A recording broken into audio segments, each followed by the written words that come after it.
Assalamualaikum warahmatullahi wabarakatuh. Nama saya Nur Alam Fajar Abdullah, kelas B semester 5, prodi Pendidikan Bahasa Arab di Fakultas Tarbiyah dan Keguruan. Di video kali ini saya akan menjelaskan tentang pengembangan instrumen penilaian hasil belajar.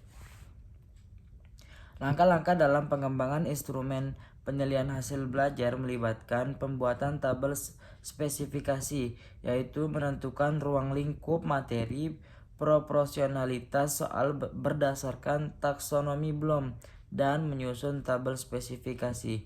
Merumuskan indikator. Jadi, guru merumuskan indikator yang sesuai dengan kompetensi dasar dan level kognitif yang ditetapkan dalam tabel spesifikasi.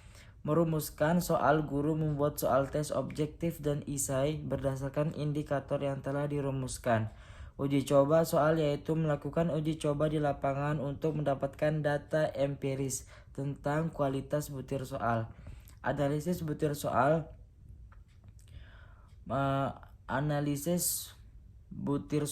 Melakukan analisis mengevaluasi kualitas butir dan klasifikasi butir yang perlu diperbaiki. Memperbaiki soal berdasarkan analisis, melakukan perbaikan pada butir-butir soal yang perlu diperbaiki. Melaksanakan tes, melakukan tes dengan instrumen yang sudah diperbaiki. Menafsirkan hasil tes setelah mendapatkan data kuantitatif, guru menafsirkan skor siswa menjadi nilai.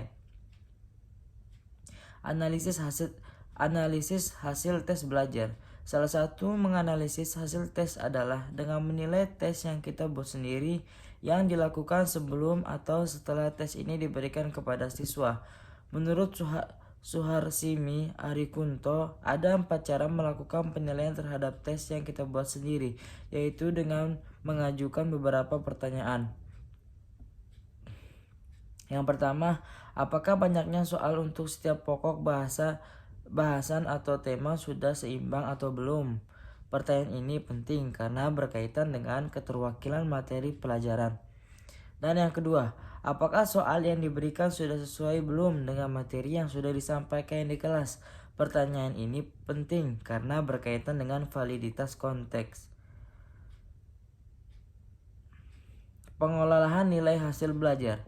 Pengelolaan nilai hasil belajar memberi skor tes objektif melibatkan langkah-langkah membuat kunci jawaban, lembar kunci, dan pedoman penilaian.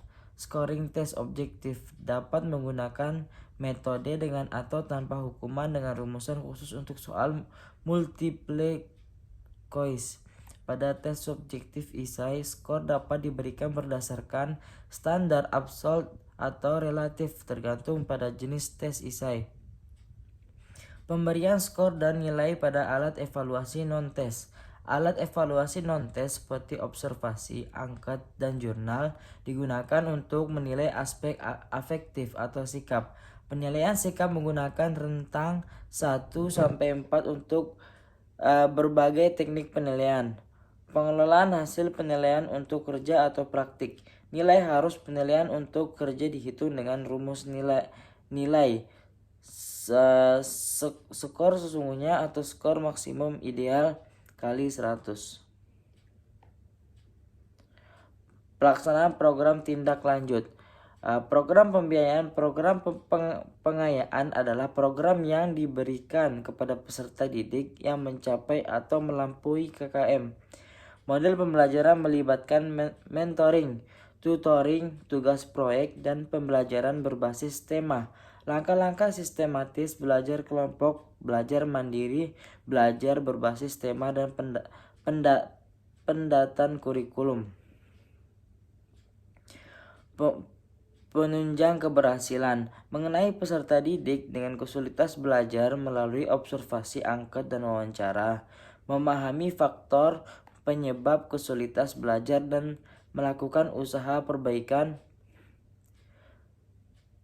maupun penyembuhan. Program remedial dan pengayaan didasarkan pada mengidentifikasi kelebihan kemampuan siswa dan memberikan treatment yang sesuai. Semua tindak lanjut ini dirancang untuk meningkatkan pemahaman dan prestasi peserta didik, baik yang mengalami kesulitan belajar maupun yang membutuhkan pengayaan. Adopsi teknologi di dunia. Adopsi teknologi 4G terus meningkat di lebih banyak negara dan kota. Sekian, terima kasih. Assalamualaikum warahmatullahi wabarakatuh.